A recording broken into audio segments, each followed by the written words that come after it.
Saudara Kepala Otorita IKN Bambang Susantono dan wakilnya Doni Rahayu mengundurkan diri dari jabatan. Menteri Sekretaris Negara Pratikno menjelaskan Kepala dan Wakil Kepala Otorita IKN menyerahkan surat pengunduran diri kepada Presiden Joko Widodo. Selanjutnya, Presiden menunjuk Menteri PUPR Basuki Hadimulyono sebagai pelaksana tugas Kepala OIKN dan Wakil Menteri ATR Raja Juli Antoni sebagai PLT Wakil Kepala OIKN. Pelaksana tugas Otorita Ibu Kota Negara Nusantara Basuki Hadimulyono berharap kepercayaan investor tetap tinggi setelah pengunduran diri Bambang Susantono dan Doni Rahayu sebagai Kepala dan Wakil Kepala Otorita IKN. Basuki bahkan optimistis Presiden Jokowi dapat mulai berkantor di IKN mulai Juli 2024. Hari ini aja Pak. Iya. Ya karena kita kan Kalau kami saya kira nggak ada masalah. Mudah-mudahan justru mempertinggi kepercayaan karena yang menggantikan Menteri dan Wakil Menteri. Pak, berarti untuk rencana Presiden berkantor di IKN Juli akan tetap on schedule, Pak? Insya Allah kalau akhirnya masuk Juli ini ada masuk.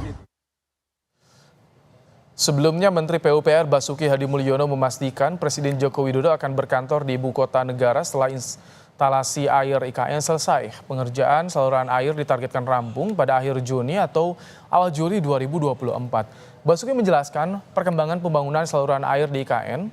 Pompa air tiba di Balikpapan pada 7 Juni 2024 dan pemasangan pompa air akan memakan waktu hingga akhir Juni 2024. Usai pengerjaan saluran air, Basuki bilang Presiden Jokowi sudah bisa berkantor di IKN. Sebelumnya, pemerintah merencanakan upacara hari ulang tahun ke-79 Republik Indonesia.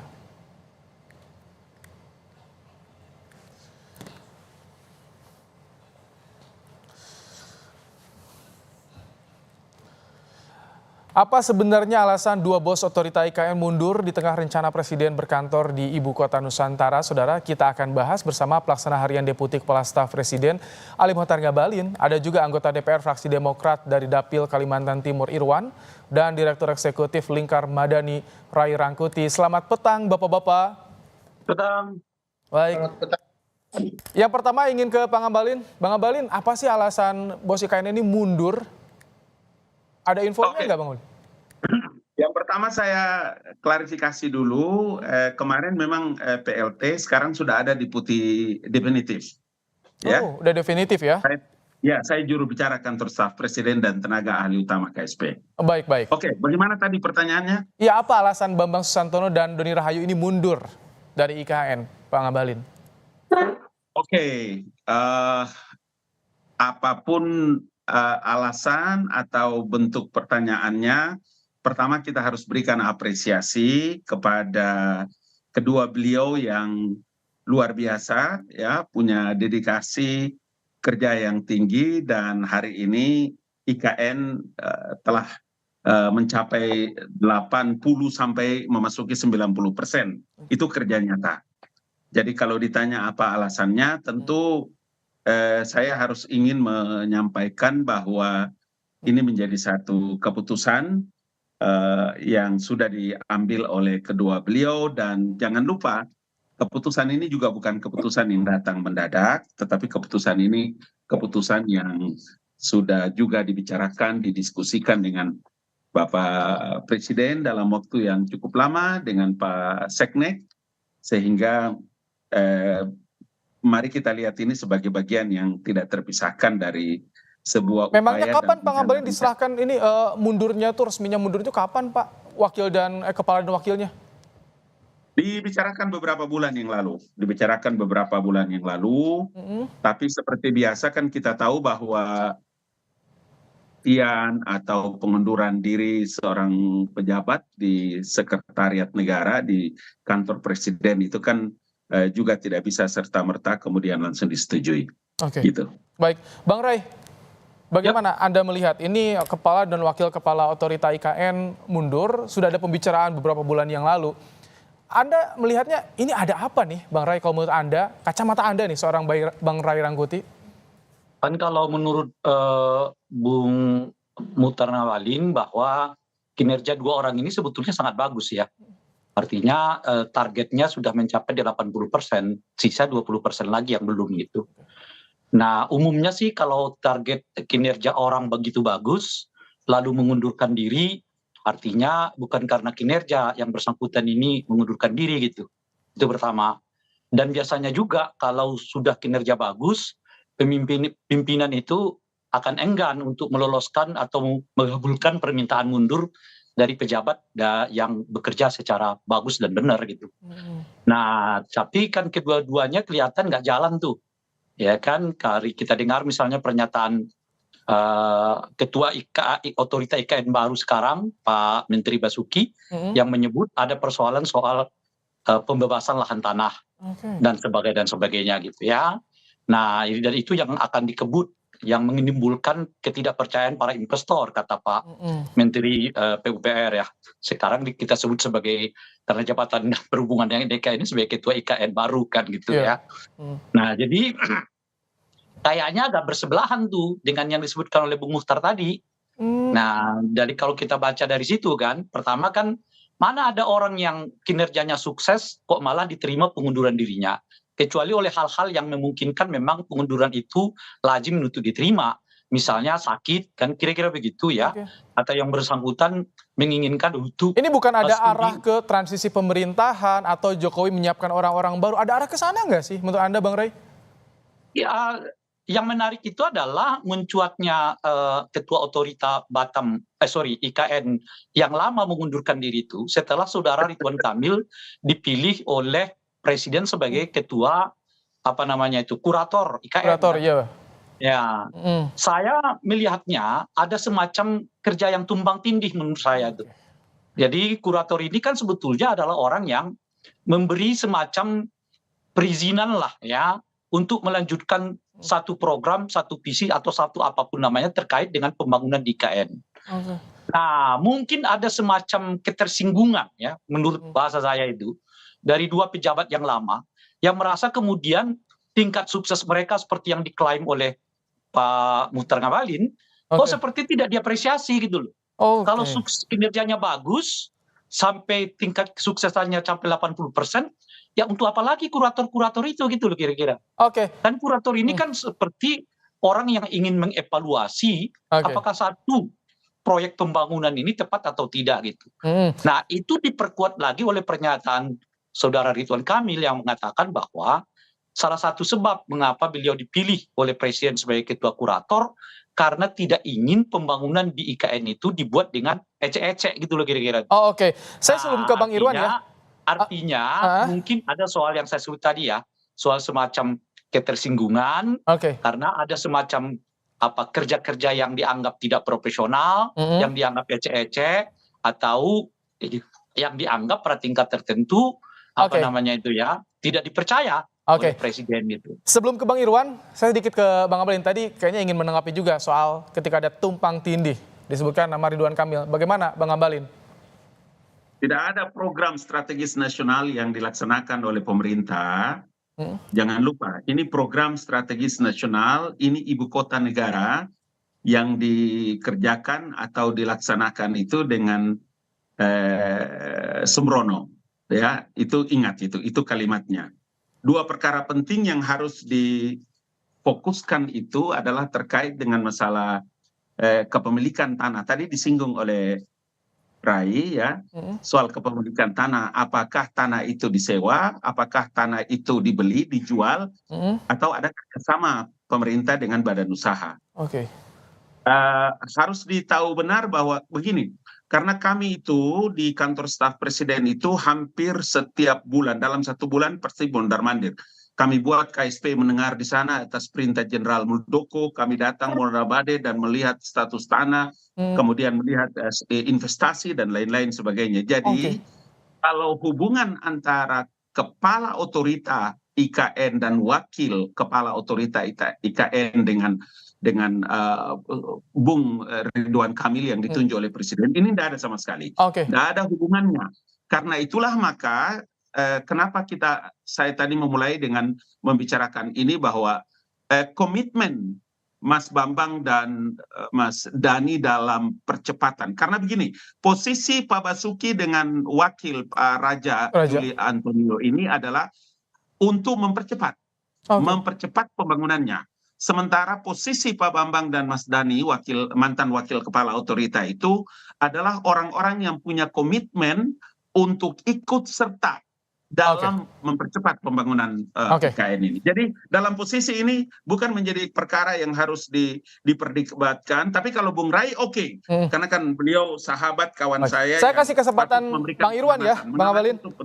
Saya kasih kesempatan Bang Irwan. Bang Irwan, bagaimana tadi soal pembebasan lahan ini diduga ada masalah. Sebenarnya bagaimana sih dari Demokrat melihatnya soal pembebasan lahan ini, karena berkaitan juga dengan Mas Menteri nih, AHY soal pembebasan lahan di IKN ini. Ya, pertama-tama saya sebagai masyarakat Kaltim tentu menyampaikan terima kasih ya kepada Kepala Otorita IKN beserta Wakil Otorita IKN yang mana saat ini telah mengundurkan diri. Bagaimanapun pengabdian di awal sampai sekarang tentu mengawal IKN sampai dengan 80% progres juga cukup baik.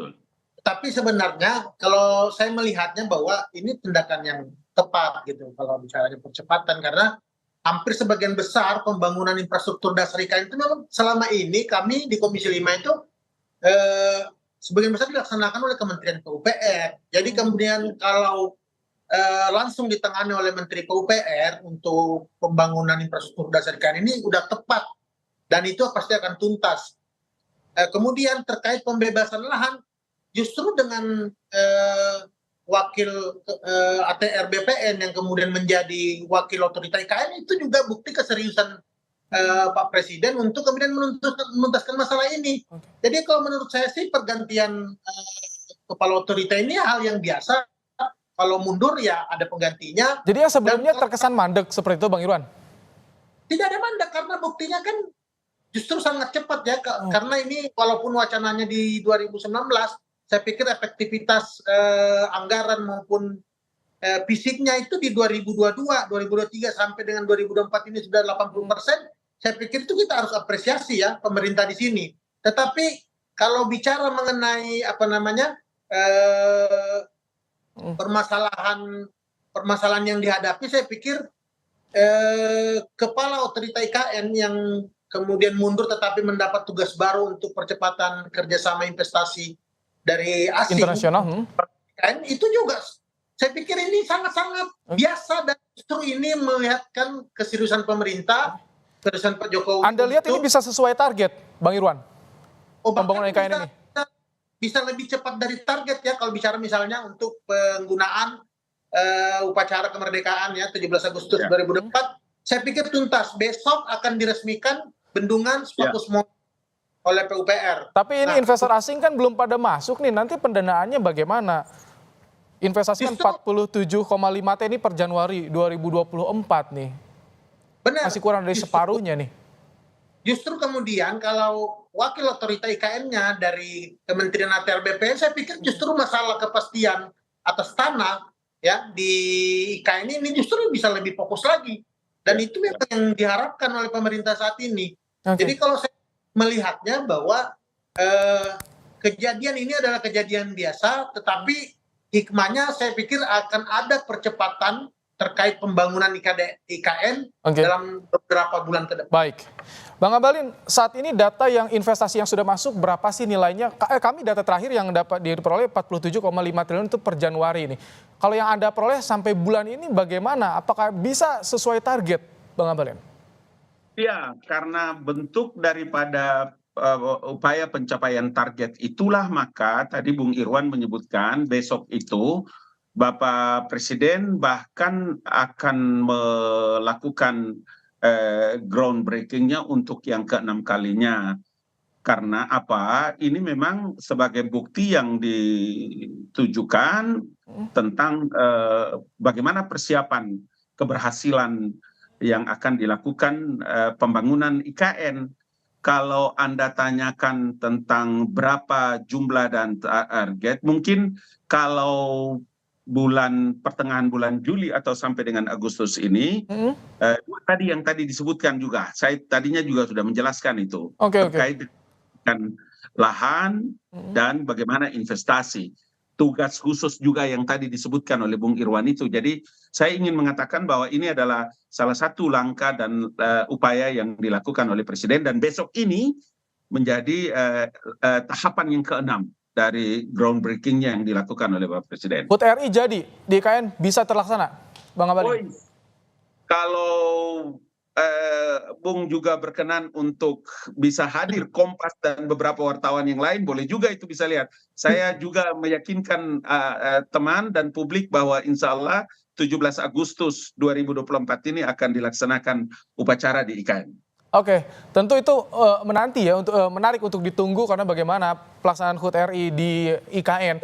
Bung Ray, bagaimana Anda tadi menyinggung nama, apakah betul memang ini ada arah juga ke soal transisi pemerintahan atau ada nama nih yang disiapkan untuk bisa mensukseskan IKN sesuai target menurut Anda? Atau tepat saat ini dipegang oleh PUPR, Bung Ray? Ya, pertama saya mau koreksi dulu Bung Mukhtar ya. Di KSP itu nggak ada jenderal ya. Yang ada itu semua adalah sipil. Gitu.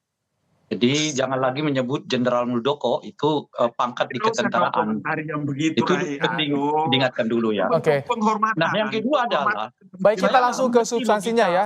Baik, baik. Silakan, saya Bung Ray. tidak mengerti logika yang dibangun oleh baik Pak Irwan maupun Bung Mukhtar ya. Saya mengatakan begini, kalau orang yang sukses melaksanakan pekerjaan, nggak mungkin pengunduran dirinya itu diterima oleh pimpinannya, itu maksud saya gitu. Oke. Dan kalau ada orang yang sukses melaksanakan pekerjaan, apa alasan dia mundur? Itu kira-kira itu. Jadi Anda ingin Ini sampaikan ada masalah di IKN ini, Bung Ray? Iya, saya nggak tahu. Kalau Anda sukses melaksanakan satu pekerjaan, lalu Anda mundur, kira-kira pimpinan Anda mau terima apa enggak? Untuk satu tugas yang untuk satu alasan yang kita nggak tahu gitu. Kecuali misalnya yang saya sebut Anda sakit keras, macam-macam dan seterusnya gitu. Itu yang pertama. Nah, yang kedua, tadi disebutkan misalnya adalah soal perlunya percepatan. Artinya apa? Artinya sebaliknya mafhum mukhalafahnya Bung Ali Mukhtar, yang lama itu dianggap nggak cepat kerjanya gitu loh. Oke. Sehingga ini 20% yang diharapkan itu mungkin nggak lagi tertangani. Yang Bang Ray kita tangkap ya, sudah ada pertanyaan besar yang dilontarkan oleh Bang Ray tentu. Kita tangkap. Sedikit Bang Abalin, silakan. Ini karena durasi terbatas juga nih. Ray tadi ada menggunakan sebentar. Jadi saya kan belum menyelesaikannya. Bung Ray sedikit saja ya, karena durasi kita terbatas. Silakan, Bung Ray. Sedikit silakan. Nah, yang ketiga adalah pertanyaan Anda, apakah tidak juga dengan tahan dulu sedikit Bang Abalin, nanti saya akan berikan kepada Anda. Otorita IKN ini akan tercapai seperti yang diinginkan? Saya kurang tahu, karena kalau dilihat komposisi dari pengurus otoritas sekarang, semuanya udah bernuansa politik. Oke, ya kami tangkap. Ada bernuansa politik tadi. Ketua kurator, orang Golkar. Cukup ya, Bung Ray. Sudah ditangkap. Bang Abalin, silakan. Dan sebagainya. Gitu. Oke, Ray dengar. Silakan sedikit Bang Abalin ya. Ada istilah sejarah Islam. Jadi saya bilang sama Ray jangan lupa bahwa Umar bin Khattab itu memecat Khalid bin Walid di tengah-tengah keberhasilannya dalam usia yang muda. Cara ini harus dipakai. Jadi untuk IKN ini seperti apa Bang Abalin? Tunggu, peristiwa pemberhentian atau pengunduran diri Mas Bambang dan Doni tidak lebih dahsyat dari pemecatan Khalid bin Walid yang dilakukan oleh Umar bin Khattab. Kalau ini saya jadikan sebagai pelajaran. Artinya apa? Tadi Bung Irwan bilang. Ada orang dipecat, itu artinya. Baik, saya sudah memberikan kesempatan kepada Anda, Bang Abalin, Bang Ray. Singkat ya, karena durasi juga terbatas. Terakhir, Bang Irwan sedikit. Presiden juga tahu, mereka berdiskusi tentang perkara ini. Oke, Bang Irwan sedikit, bagaimana? Singkat ya, Bang Irwan. Asumsi Bang Ray itu yang kemudian seolah-olah 80% tadi itu bicara kepala otorita itu sebenarnya keliru, karena bicara sekarang fungsi otorita itu sendiri belum sedominansi itu, karena pembangunan infrastruktur dasar itu semua dilaksanakan oleh PUPR. Jadi kalau berhasil 80% itu memang pekerjaannya Pak Basuki. Justru kemudian penugasan baru terhadap Pak Bambang untuk mempercepat kerjasama investasi ini kata kuncinya, efektif. Nah, tetapi sedikit saja, Bang Irwan, ini durasi terbatas, Bang Irwan. Jadi intinya dua ketua otorita yang kemarin dianggap oleh Bung Mukhtar. Oke, cukup udah. Saya sudah kasih porsi ya, Bang Irwan, Bang Abalin, Bang Ray, sudah cukup. Saya sudah kasih porsi masing-masing. Terima kasih. Nanti kita akan lanjutkan diskusi di lain kesempatan ya. Baik, Bang Abalin, terima kasih. Bang Irwan, terima kasih. Bung Ray Rangkuti, terima kasih telah melakukan waktu di Kompas Petang sore hari ini. Saudara, usai jeda.